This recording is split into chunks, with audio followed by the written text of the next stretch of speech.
Welcome back to Deep Dive, the official podcast of Nightdive Studios. In addition to myself, Locke and Morgan, this episode will feature members of our department team as they dive deeper into a very exciting project we've got cooking here at Nightdive, Killing Time. That's right, from the original 3DO version, Killing Time is getting an HD revival, and we're absolutely stoked to share a close look at the work we've been doing, polishing up this 90s classic. Now, just like the last episode, we also will be giving away a game code to listeners who stick with us until the end of the show with a code for Star Wars Dark Forces Remaster. You want to win it? Then keep an ear out for a question prompt later in the show.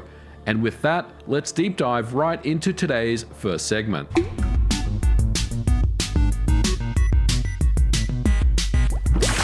Nightdive was quite busy during Summer Games Fest, not only announcing The Thing remastered at IGN Live, but also Killing Time Resurrected at the Guerrilla Collective. There's been a ton of excitement around both titles, and in general, there was a ton of phenomenal game announcements and trailers at the show, from Dragon Age Veilguard to my personal favorite, Mighty Morphin Power Rangers Reader's Rewind, which was far and away my pick of the show. And it's been developed by our good friends over at Digital Eclipse. It's a 5-player side-scrolling beat-em-up that's a 16-bit throwback to the Super NES days, as well as modern takes such as Teenage Mutant Ninja Turtles Shredder's Revenge. Now, the gameplay on Mighty Morphin looks really cool. I saw an amusement park in there, as well as 3D Super Scaler-style action segments. I also saw some villains make an appearance, including Goldar, Bones, and Eye Guy. There's even a first-person Megazord part of the game. Look, I'm absolutely sold, and I can't wait to check out Mighty Morphin Power Rangers Reader's Rewind later this year. Now, if you did catch the Guerrilla Collective showcase or promos beforehand on social media, you'll know that Nightdive is remastering another 3DO classic with Killing Time. And if you want to know more about how Nightdive is bringing this spooky 90s classic back from the grave, then let's hear directly from the team doing the work.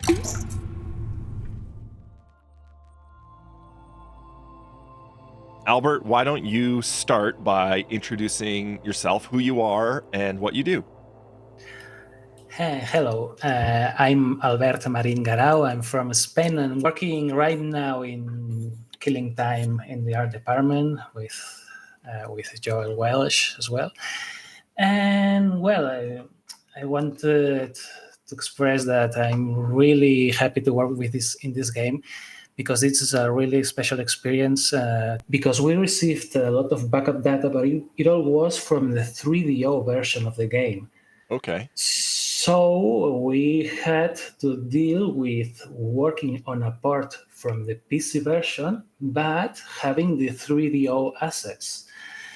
Because in terms of stage textures, lots of the assets were used in both PC and 3DO versions, but some of them were exclusive to the PC port, and they needed to be remastered to match the other textures quality. So we upscaled and painted over them, but we were looking at the textures of this game. They all look like they are hand-painted. Right. So it was relatively easy to improve the lowest resolution textures. What does that process look like from taking those old assets?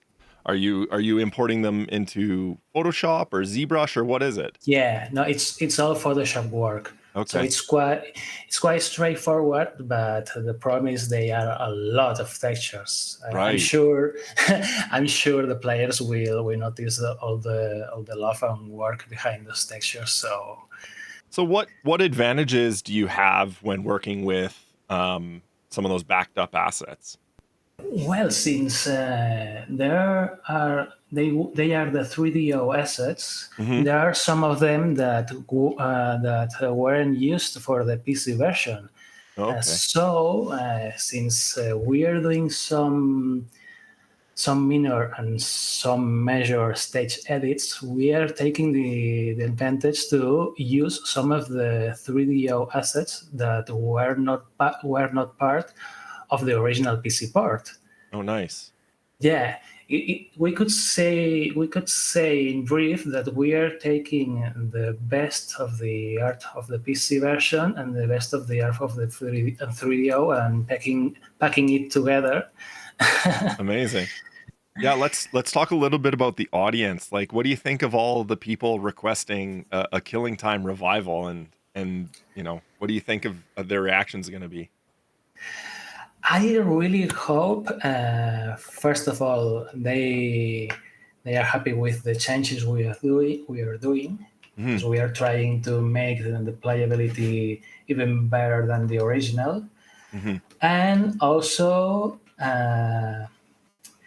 that please play the high resolution version of the game. Yes, yes, yes.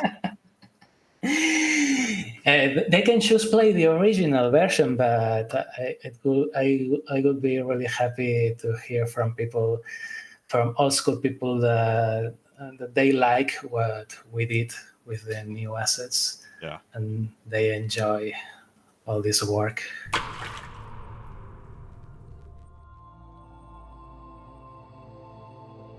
Hey, I'm Josh. So, my background is in modding Valve games, Mhm. and I joined Nightdive about 6 months ago. And yeah, I've been working on Killing Time. To describe Killing Time to someone who hasn't heard of it, how would you do that? An eccentric horror adventure shooter Nice. set on an island trapped in time.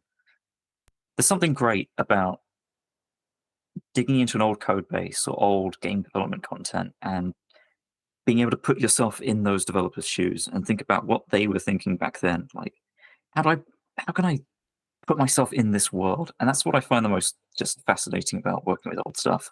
So much of my experimentation was with old code bases because the only big code bases that have been open sourced for programmers to look at is basically the Quake engines Hmm. from id Software, and that's old code.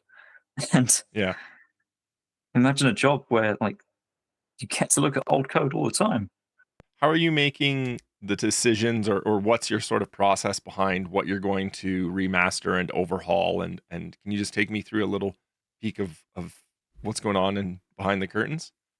Yeah, it's interesting. So it's difficult to decide what we should and shouldn't change Hmm. from the original versions of the game because if you change too much, then people who played the game in the past won't be satisfied with the changes. So, like, if you change the weapon selection in the game, you can't really do that. But Hmm. with Killing Time, we we felt we had more breathing room to make further changes than we usually would. Yeah, the worst thing we could have done is remaster the PC version and not add any of the cool 3DO stuff.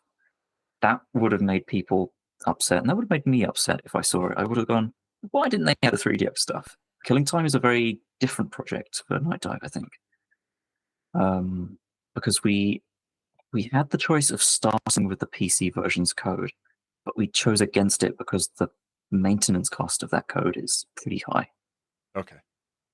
So the 3DO version was they had a huge like scope for the game. They wanted to do everything. They wanted like 50 levels, they wanted tons of enemies, they wanted this, they wanted that, they wanted like full on cutscenes, but of course, game development, that just you can't have everything. Yeah. So they cut a lot of enemies, they cut levels, they cut cutscenes even.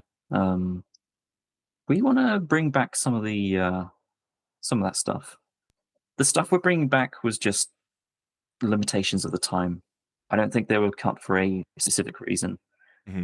And the extra levels we're bringing on, the PC version is a fairly short game. I think it's pretty short at least. Hmm. So we'll add a little bit more content to the game that way. So yeah, once again, thank you so much for coming on the show, and I'm excited to check back in with the team.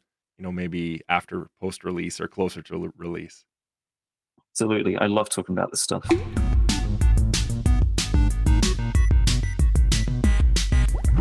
The response to the first episode of Deep Dive has been nothing short of incredible. Thank you to each and every one of you who tuned in to the first 2 episodes. We've been reading through all of your comments about the podcast and your excitement for The Thing Remastered, and we've picked out some of our favorite replies. On our announcement trailer for The Thing Remastered, Stupid with 4 O's said, "This was the last thing I expected to see Nightdive remaster. Loved the game when I was younger, and I'm so glad to be able to jump back into it after so long in all its remastered glory." Agent of Ladon commented that it's appropriate Nightdive works on so many shooters because they're killing it.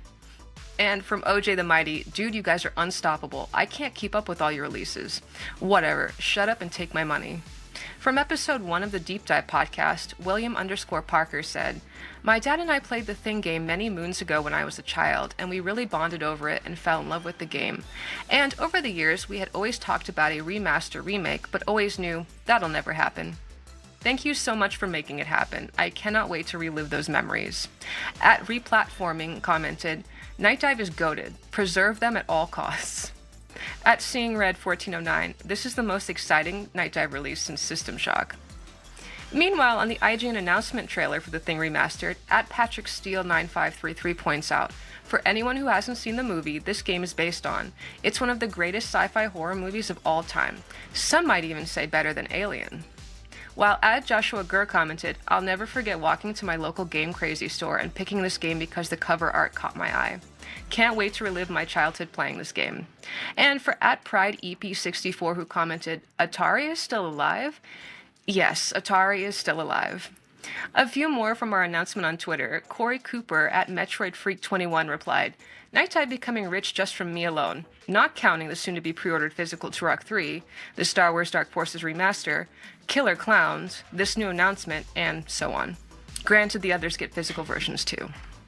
Shout out to at JDog4789 for asking us to do the game adaptation of Peter Jackson's King Kong next, and to Jacob Ethington at Jacob Talks Forever for quote tweeting and saying, "The trajectory of Nightdive originally forming for the System Shock remake and evolving into one of the premier developers for Preservation remasters is one of the most interesting arcs I've seen for a company in a long time." We're nearing the end of the episode, which means it's time to share the question prompt that'll enter you in for a chance to win one of 5 giveaway codes for Star Wars Dark Forces Remaster. Here's the question. Who composed the original soundtrack for 1995's Killing Time? Leave a comment on YouTube or Twitter with the correct answer. We'll reply to the winner's comments with an email on where they can coordinate with us on receiving their code by July 5th. Did you get last week's question right? Let's find out. The correct answer to who created Shodan in System Shock is the Trioptimum Corporation. Also correct, though, are those of you who answered Looking Glass Studios, as they are the original creators and developers of System Shock. There would be no Shodan, no Trioptimum Corporation, and no System Shock without Looking Glass Studios. Before we wrap things up, one last question. With Nightdive bringing back horror classics like The Thing and Killing Time, what's your favorite scary movie? This one's tough as a lifelong horror fan and someone who likes horror movies that are kind of silly more than scary, like 13 Ghosts from the early 2000s and Stephen King's Maximum Overdrive. But speaking of Stephen King, if I had to pick a favorite, based on how much I enjoy and revisit the film, it'd have to be Dr. Sleep. Not only does it do an amazing job adapting Dr. Sleep by itself, which is a sequel to The Shining, it somehow bridges the gap between both Kubrick's take on The Shining and King's original book. I don't know how Mike Flanagan did it, but he really stuck the landing. He also did a great job last year on Fall of the House of Usher. Really recommend checking that out. Other King films I recommend are The Mist, yes, with the ending that it has, 1408, and solely for the end scene with these like bad CGI meatball creatures, The Langoliers. King's films aside, I really like Hereditary and Midsommar, Wes Craven's New Nightmare, and because the French catacombs have scared and traumatized me ever since I saw that found footage, like video of the guy running through them by himself in the dark, As Above, So Below. Favorite scary movie? Well, that's a tough one. I do think that Event Horizon gets a notable mention for me, but if I had to pick one, then it has to be The Shining by Stanley Kubrick. Now, there are obviously more brutal horror films out there, but the way The Shining gradually builds up that feeling of dread as Jack Torrance, being played by Jack Nicholson, descends into madness is absolutely chilling. The film itself builds tension gradually without relying on jump scares or any sudden loud noises. Instead, it uses silence and frightening scenes to really create that constant sense of fear. The music score is also extremely important to The Shining, with these 13th century medieval chants to really enhance the repetition and symmetry of the Overlook Hotel. The movie itself also evokes fears of breaking family security and trust. There's obviously isolation and family violence as well. And look, the final word, that bathtub scene, all I can say is, if you know, you know. All right, so favorite horror movie is a really difficult question for me because I'm a huge horror fan. So I'm just going to rattle some stuff off, starting with the older stuff. We've got Suspiria, Night of the Living Dead, Psycho, Evil Dead 2 was a big film, the campy one. Then really thought Blair Witch Project was special. One of the first found footage films. I have a soft spot for the Saw series. Take that for what it's worth. And then kind of more, I guess, art housey. I really like The Babadook, The Witch. And then Cabin in the Woods was a cool spin on horror. More recently, also It Follows. I really like that. I grew up on David Cronenberg, but his son Brendan Cronenberg's stuff like Possessor and Infinity Pool is really something to watch. Love Jordan Peele's stuff with like Get Out, Us, and Nope. All those do something differently in the genre. Barbarian, I thought, was wonderful. That was in the last couple of years. That was something really cool. So if I had to pick one that I wanted to highlight, I'm gonna go with You Won't Be Alone. It's a gothic fairy tale where this girl is captured by a ancient spirit and turned into a witch, and it's this meditation on their relationship and the girl's relationship with becoming a witch. Takes place in like 19th century Macedonia.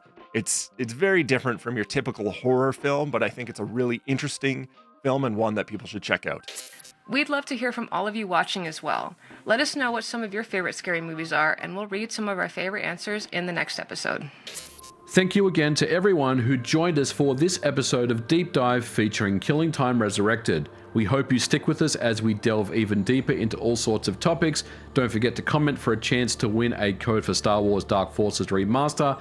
And be sure to catch the next episode of our podcast where we dive into a galaxy of stars with a closer look at Star Wars Dark Forces Remaster. Bye for now.